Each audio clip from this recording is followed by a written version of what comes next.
O teorema que nós conhecemos como Teorema de Tales, ele é atribuído a um filósofo grego conhecido como Tales de Mileto. E, embora não haja provas documentais de que Tales existiu, ou que ele tenha escrito algum livro, e se ele escreveu não chegou aos nossos dias, os relatos, né, que falam sobre a vida dele, os relatos mais antigos, colocam Tales como um homem bastante inteligente.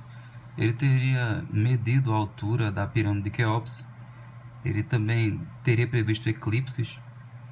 Há também relatos de que Tales foi um dos pioneiros no estudo da eletricidade, quando ele estudava a atração exercida por certos materiais quando são atritados. Nesses materiais eles passavam a atrair,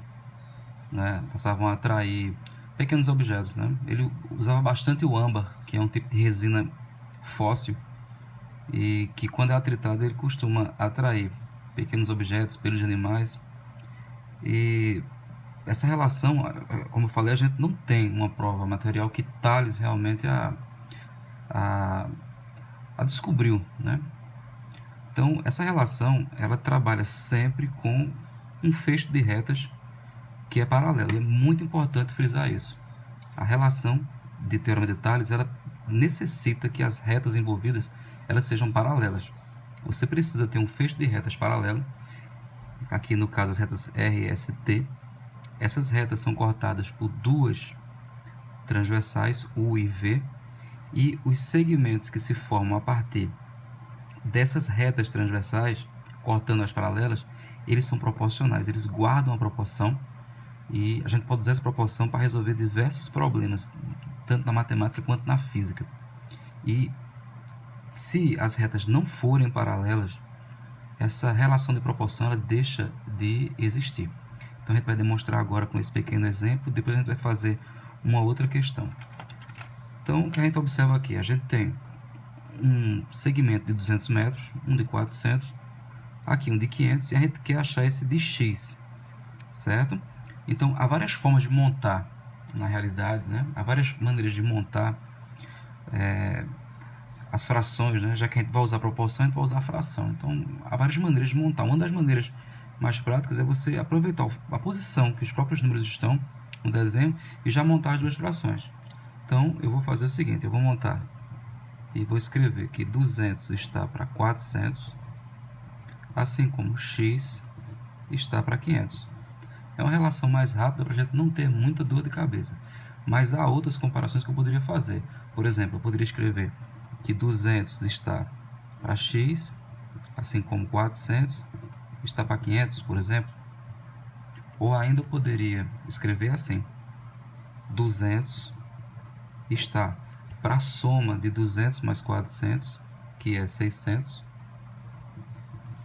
Assim como a gente começou por 200, a gente pode utilizar o x agora no início da fração. Então a gente pode dizer que x está para a soma, né, de todo esse segmento aqui, dos dois segmentos, x mais 500. Então há várias maneiras de a gente responder essa questão. Agora eu vou responder pela mais simples, que é essa aqui. Então a gente pode fazer uma divisão por 100 para simplificar essas frações. Ao dividir por 100, a gente retira os zeros da questão. 2 e 4 são números pares, né? São múltiplos. A gente pode fazer a divisão. 2 por 2 dá 1. 4 por 2 dá 2. Então sobra 1 sobre 2 igual a x sobre 500. Então agora a gente aplica meio para o extremo, já que a gente tem uma igualdade de frações. 2x será igual a 500. X será igual a metade de 500, que é 250. Então, trazendo esse valor agora para o desenho, a gente tem que x é igual a 250. O que bate com o teorema, com a proporção, porque 200 é a metade de 400, então 500 seria a metade de 250. Agora, a gente vai resolver outra situação.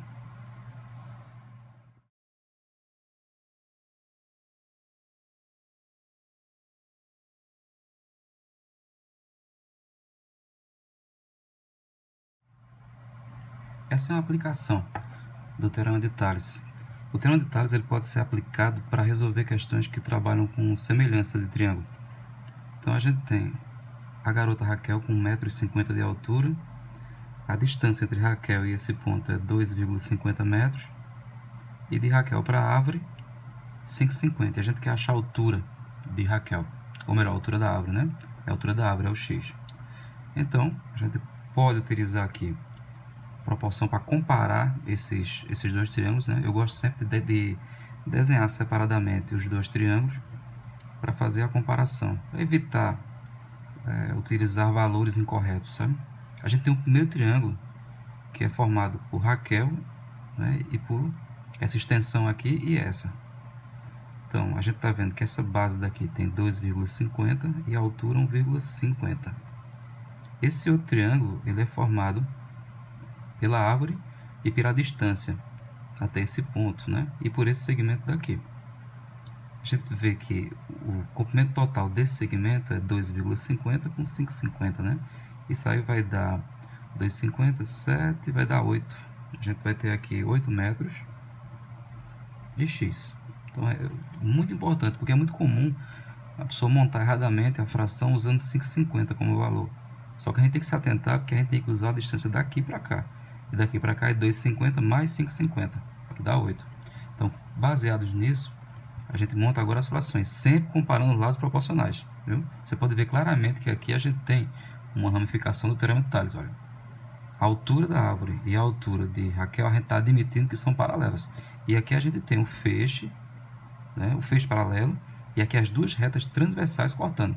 Então, por isso que a gente pode usar o teorema de Tales para resolver uma questão como essa. Então, montando as frações, a gente vai ter x, que está para 1,5, eu não vou usar 50, vou usar apenas 1,5, esse zero é dispensável. A altura para altura, comprimento para comprimento, 8, e importante isso, olha, eu comecei a fração pelo x, então a segunda fração eu tenho que começar pelo 8, que é o outro lado desse triângulo aqui. Então, 8 está para 2,5.